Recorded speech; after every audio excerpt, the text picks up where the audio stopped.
बिस्मिल्लाहिर्रहमानिर्रहीम, अस्सलाम वालेकुम। मेरा नाम सैयद फैसल शकील है। अगर किसी को नहीं पता कि उसे कितनी बड़ी शिकस्त हुई है तो वो भारत है, जो कि जश्न मना रहा है सीज फायर के ऊपर। शायद डरे हुए थे इसलिए सीज फायर के ऊपर जश्न मना रहे हैं, लेकिन जो उनके साथ हुआ है, किस वजह से हुआ है, उसके ऊपर भी थोड़ी सी बात करनी है। और साथ साथ दुनिया को पता है कि पाकिस्तान ने क्या किया है, और ये खित्ते के अंदर, साउथ एशिया के अंदर और पूरी दुनिया के अंदर एक रीअलाइनमेंट की सी कैफियत है। मुल्क जो है, ऑस्ट्रेलिया हो गया, वो पाकिस्तान को फोन कर रहा है। जाफर एक्सप्रेस के विक्टिम्स की अब जाके उनको ख्याल आया और कंडोलेंसेस दी। साथ साथ ब्रिटेन जो है, यूके जो है, वो पाकिस्तान को कह रहे हैं कि हम आपके साथ क्लोज कोऑपरेशन, ताउन करना चाहते हैं।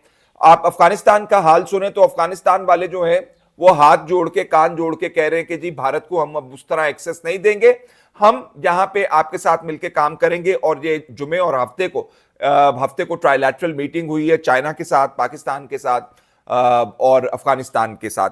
तो ये मीटिंग के अंदर ये भी डिसाइड किया गया है कि सी पैक जो स्ट्रेटेजिक रूट है वो अब अफगानिस्तान भी जाएगा। तो उसमें भी एक नई रूह जो है वो फूंक दी गई है सी पैक के अंदर। स्ट्रेटेजिक, क्योंकि उसकी अहमियत बहुत है, लिंक एक प्रोवाइड करता है चाइना को। तो जो ऑपरेशन किया गया बुनियानुल मरसूस, उसके अंदर आपको बता दूं कि जो कॉन्सेप्ट्स इंट्रोड्यूस करवाए गए हैं, डीजी आईएसपीआर ने कल अपनी ब्रीफिंग के अंदर उनके हवाले से जिक्र किया। सबसे पहला जो कॉन्सेप्ट उन्होंने बताया को वो रियल सिचुएशनल अवेयरनेस की बात की, कि जो कि रियल टाइम के अंदर उन्हें सिचुएशन का पता लग रहा था कि भारत के अंदर क्या हो रहा है, वो क्या कर रहे हैं। हमारी अफवाज जो है, उन्होंने कहा कि वो आपस में लिंक्ड थी, जो उसमें नेवी, एयरफोर्स और बरी अफवाज जो हैं वो तमाम के तमाम लिंक थे, और उनको मुख्तलिफ सोर्सेज से इंफॉर्मेशन आ रही थी, जिसका एनालिसिस किया जा रहा था और ये डिसाइड किया जा रहा था कि लम्हा ब लम्हा बदलती हुई सूरत हाल के साथ हमने क्या करना है।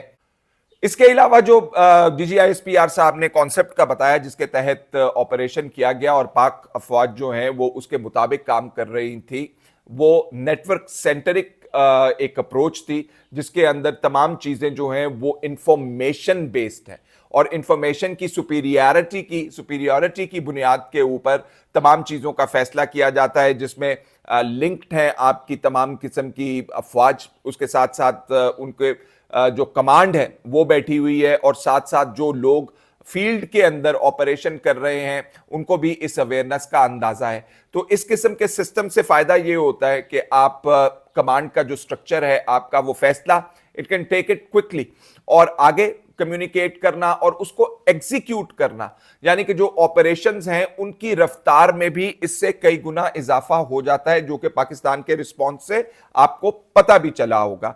तो जिस किस्म का नुकसान भारत को इस ऑपरेशन से हुआ है वो मैसिव है।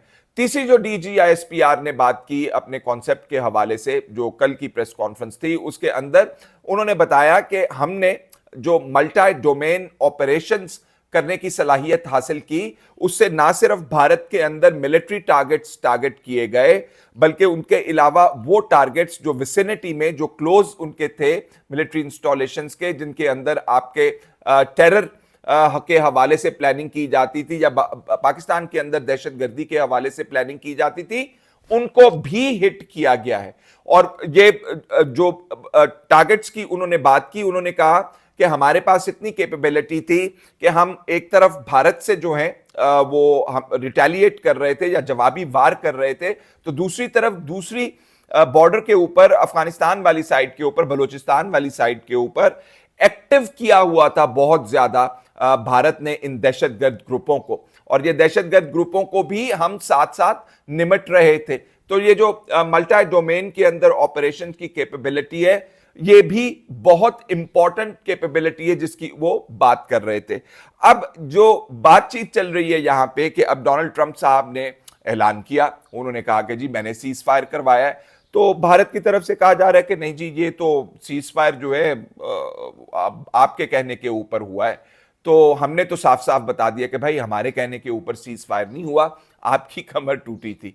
आपकी कमर टूटने के साथ साथ जो आपने एक खित्ते के अंदर एक अपने फॉल्स इंप्रेशन क्रिएट किया हुआ था, जिसमें आप कहते थे कि जी हमसे तो बड़ा कोई है ही नहीं और हम जो इस खित्ते के अंदर चाहेंगे वो करेंगे।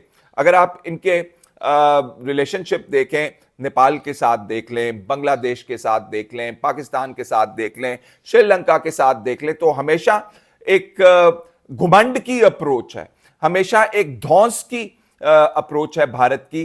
तो पाकिस्तान ने जब हमला करके इनकी मिलिट्री माइट की कमर तोड़ी है, जब इनकी एयरफोर्स की कमर तोड़ी है, तो उसके साथ साथ अब ये मिथ जो है वो शैटर हो गई है। साथ साथ अब इन्हें ये भी करना पड़ेगा कि पाकिस्तान के साथ जो इन्होंने इंडस वाटर ट्रीटी यूनिलैटरली यकतरफा तौर के ऊपर सस्पेंड की थी, उसके ऊपर बातचीत करनी पड़ेगी। और उसके अलावा जो कश्मीर का मसला हाईलाइट हुआ है, देखिए पूरी दुनिया जो है अब वो कश्मीर की बात करना शुरू हो गई है। दोबारा से ये रियलाइजेशन हो गई है कि कश्मीर जो है वो खित्ते के अंदर एक बहुत बड़ा फ्लैश पॉइंट है, और दोनों ताकतें जो हैं वो न्यूक्लियर केपेबल ताकतें हैं, और इसको हमें सॉल्व करवाना है। जिसमें डोनाल्ड ट्रंप साहब का स्टेटमेंट, जिसमें उन्होंने कहा कि तजारत भी बढ़ाएंगे दोनों ममालिक के साथ साथ, और मसला कश्मीर के ऊपर भी मीडिएट या बातचीत करेंगे। आग बगोला नहीं हो जाते इसके ऊपर भारतीय। और जो मोदी को तो छोड़ें, उनको तो अपनी खिफत छुपाने के लिए कोई छुपने की जगह नहीं मिल रही है। कांग्रेस वो सामने आ गई है जो अपने आप को बड़ी सेकुलर जमात के तौर के ऊपर प्रेजेंट करती है और कहती है कि जी ये कश्मीर की बात आपने क्यों कर दी, ये कश्मीर तो हमारा हिस्सा है, आप इससे दूर रहें, इसके ऊपर बात ना करें। तो अब बात यह है कि दुनिया के अंदर अब ये पाकिस्तान ने बावर करवा दिया अपने कॉन्डक्ट के साथ। कॉन्डक्ट सिर्फ ये नहीं था कि आपने बड़े तगड़े हमले किए और पहले एयरफोर्स की कमर तोड़ी और उसके बाद भारतीय फौज की कमर तोड़ी और फिर मिलिट्री इंस्टॉलेशंस को आपने टारगेट किया, और एयरफोर्स इस हमले के दौरान कहीं नजर नहीं आ रही थी। दूर ले जाकर कहीं रफाल जो अपने तैयारे हैं उन्होंने छुपा दिए हुए थे कि अगर इनको नजर आ गए तो ये नीस्तो नाबूद कर देंगे। तो भारत जो था वो इस तरह खुला हुआ था पाकिस्तान के लिए कि ये जहां से जाना चाहते ये एंटर हो सकते थे। जिन टारगेट्स को ये लॉक करके इंगेज करके हिट करना चाहते ये हिट कर सकते थे। तो ये जब दुनिया को पता चला है तो वो तो अब आके कह रहे हैं कि जनाब आली पाकिस्तान के साथ अपने रवाबित जो है वो बेहतर करो। हिंदुस्तान का जो बयानिया है वो पिट चुका हुआ है। अंदरूनी तौर पर भी मोदी साहब को उनको बताया गया कि आपका बयानिया पिट चुका हुआ है, जरा अब आप आराम से सुकून से रहें। अब अगली जो अहम खबर है जी, वो दोनों मुल्कों के डायरेक्टर जनरल मिलिट्री ऑपरेशंस जो हैं उनकी मुलाकात हो रही है, और उसके बाद बाज़ाब्ता मुज़ाकरात होंगे। उन मुज़ाकरात के अंदर अवलीन जो तरजीह दी जाएगी मेरा ख्याल है वो इंडस वाटर ट्रीटी के हवाले से, जिसको यूनिलैटरल तौर के ऊपर भारत ने जो है वो बंद किया हुआ है। कश्मीर की बात होना बाकी है। अब इसमें इंडिया जो है वो कह रहे हैं कि जी कश्मीर की बातचीत तो हम क्या करें आपसे, हमारा अटूट अंग है, लेकिन अब जो प्रेशर क्रिएट हो गया है उसके ऊपर बातचीत होना पड़ेगी। अब ये जो धौंस वाली पॉलिटिक्स थी कि आप 5 लाख 7 लाख फौज कश्मीर में लगा दें, कर्फ्यू इंपोज कर दें, लोगों को छर्रे मार मार के उनकी बिनाई खत्म कर दें, उनको इंजर्ड कर दें, अब ये बात नहीं चलेगी। और अगर पाकिस्तान की हुकूमत ने इसको सही फोरम्स के ऊपर लेके जाके बातचीत शुरू करवाई, जो कि शुरू करवा दी हुई है, तो कश्मीर का मसला जो है वो किसी ना किसी हल की तरफ जरूर जाएगा। अब हो नहीं सकता कि पाकिस्तान खित्ते के अंदर हिंदुस्तान की कमर तोड़ के ये बावर करवा दे कि हम खित्ते के अंदर मौजूद हैं और हमारे पास इतनी ताकत है कि हम दुश्मन को मैली आंख की से भी ना पाकिस्तान की तरफ देखने दें, और जो मसला और फसाद की जड़ है भारत है, और वो कश्मीर के अंदर जो इतने ज्यादा मुजालिम ढार है उसको खत्म करने की जरूरत है। तो ये अगले स्टेप हैं जो आने वाले दिनों के अंदर, चंद दिनों में हमें जो है देखना पड़ेंगे। Last but not the least, जो पाकिस्तान की इस वक्त स्टॉक मार्केट है दैट इज फ्लाइंग, और उसको जो है रोकना बिजनेस पड़ गया इस वजह से कि इतनी तेजी से वो ऊपर जा रही थी कि लोगों को समझ नहीं आ रही थी कि अब होगा क्या। तो पाकिस्तान के ऊपर फोकस बहुत ज़्यादा है। पाकिस्तान ने अपना लोहा मनवाया है, अफगानिस्तान को भी बनवाया है, भारत को भी मनवाया है, पूरी दुनिया को भी बताया है। फिलहाल इतना ही, इजाज़त दीजिए, अल्लाह हाफिज़।